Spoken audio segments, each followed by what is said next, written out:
Hey guys, it's Sunday, and on Sunday I like to come hang out at the barn, ride my horse, Gatsby, and there's Harvey enjoying the grass, and in the background there is Catalina enjoying a little grass. Today's video is about transitions within the gait. This is another video that I did with Sue Martin, but transitions within the gait, so being able to ride forward and back in the trot and canter, become very important starting at first level. At first level you go from working trot and working canter, and then you have to lengthen the gait and shorten the gait, and then as you move up the levels you have collected trot, medium trot, collected canter, medium canter, extended canter, and then all the way up to the Grand Prix, where you have to be able to adjust the trot all the way back to the Piaffe or all the way to an extended trot. So this is a good thing to start practicing, even if you're just doing training level. Also, I've gotten a lot of comments on my sunglasses.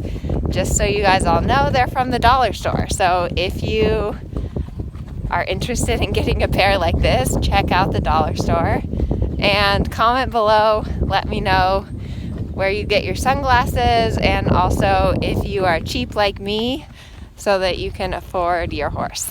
All right, hope you guys are having a great day. Hi, I'm Sue Martin, and we're going to talk about how to adjust the trot and make longer and shorter strides, which also is the same thing as riding a half halt in the trot or rebalancing the trot. And you will use these exercises to strengthen your horse and to improve its balance and help with its transitions.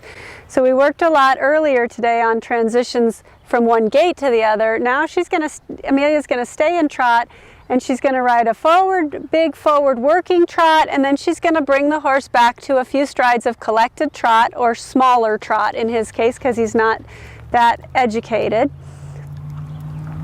And she's just going to find the trot again. And then when she's got a good trot going, she's going to sit the trot. And now she's in a pretty forward working trot. You can see he's really active and going. And now she's going to use her core muscles and her half halt aids, which is going to be her core, her lower back. But in this case, she doesn't want to come all the way to walk or to halt, so she's going to keep her leg a little active and remind him while he goes in the smaller steps that she wants him to keep his hind legs going. So she makes the smaller steps, and she says keep little aids with her legs to keep his hind legs going. That was good. And then when she rides forward, he makes a little mistake there. And part of that is because she has quite a bit of bend on the circle, and he got a little confused as she pushed him out of it as to where he was supposed to go. The other thing there is it's a little easier for this horse to canter in that instance than it is for him to trot. So he says, I'm going to take the easy way out and canter. So she's going to fix that by riding him a little bit straighter on the circle, a little less bend, and she's going to really think about riding him between two reins and two legs when she brings him back. So now she's riding a nice forward active trot, and she's going to sit that trot again at some point, because she needs to have her seat a little bit in the saddle when she's doing that. She can do this in posting trot, but it's a lot easier for the horse to feel it in sitting trot. And now she's going to ask him to come back a little bit within the trot and make smaller steps. Smaller steps and smaller steps, and she says keep going a little with your legs.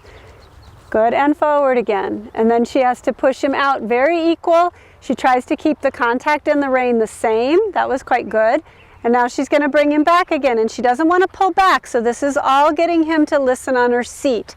She keeps her hands in the same spot, and her body tells him. And again, her aids for that are to engage her core muscles first. Think about pulling her belly button a little back to her spine. Slow down her back muscles and slow down her following motion with her back, and then close her knee a little bit on the saddle, and that's his aid for making smaller steps. When she wants him to go again, she releases the aid. Now she can make a mistake in this by driving her seat down too hard on his back when she comes back in the trot, and that's going to make him invert his back, hollow his neck, and get tense. Now he doesn't even want to keep going because he's not comfortable to keep moving through his body anymore. The other mistake she can make is to get too clampy with her leg and tighten her leg and just clamp her legs on, which is going to stop her hips moving and make her tense again. And then he says, oh, I don't know what to do at all. And he gets very worried and he gets very tense about it. And then she's going to do it again correctly. So she's going to sit very steady and keep her hands quiet and organized. And then she's going to engage her core, but keep sitting the trot in a relaxed way. She just has a little more tension in her body that tells him to shorten his stride. And her leg breathes with him, and it says trot. Her leg allows the trot rhythm to stay there. It just intensifies slightly for him to stay active. Let's do a little canter. We'll do the same thing in the canter. So the canter is a little bit different in the trot because the canter is not in 2 times, so she has a slightly different organization to her aid, but the same principle applies. So first she's going to establish a nice forward working canter. Now he's a green horse and he doesn't know how to do this very well yet, so he's just learning how to adjust the canter. And that's good. She has to be careful not to tip her upper body forward when she brings him back, and not to get her lower leg too far back as an outside leg, just enough to keep the bend on the circle. Then she's going to bring him back with those same aids, and now she keeps the rhythm of the canter in her legs instead of the rhythm of the trot. So her leg comes on a little bit now, now, now, instead of in the trot when it was 1, 2, 1, 2, 1, 2. Then when she rides forward, she has to release her hip. She has to follow more through her elbow so he knows he's supposed to go. And she has to add her leg in a slightly different way that's more of a pushing leg than an activating leg. When she's back in her half halt, she's going to use her leg in a little shorter, quicker motion to activate the hind leg.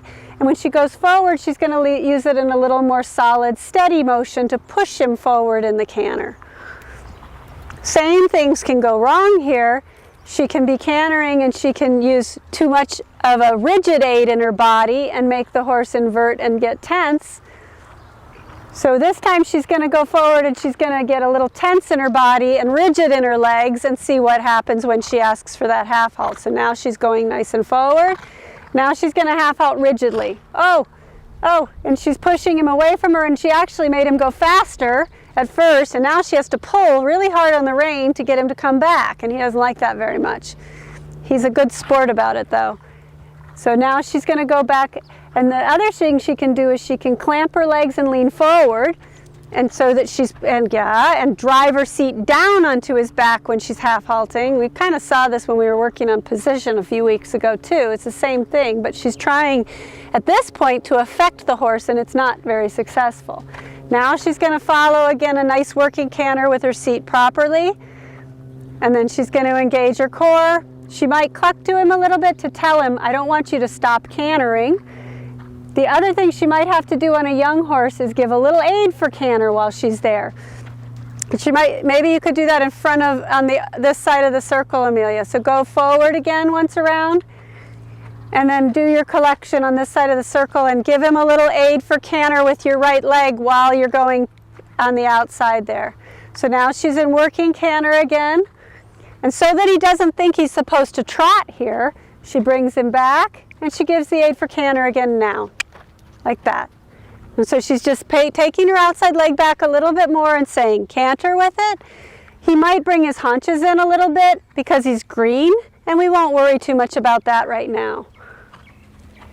That was good. Good. And then you can see he starts to go onto his hind leg, but he's still nice and relaxed in his top line. He's still happy in the bridle and soft. And there he was, she made it a little too hard for him, and you could see him get a little hesitant, and then she just helped him out of it by closing her leg again and saying canter forward. And then we won't stay there too long because he's green. We'll go forward again or do something different. That was good. Because he's still just learning that. The end. The end. Hopefully that was helpful.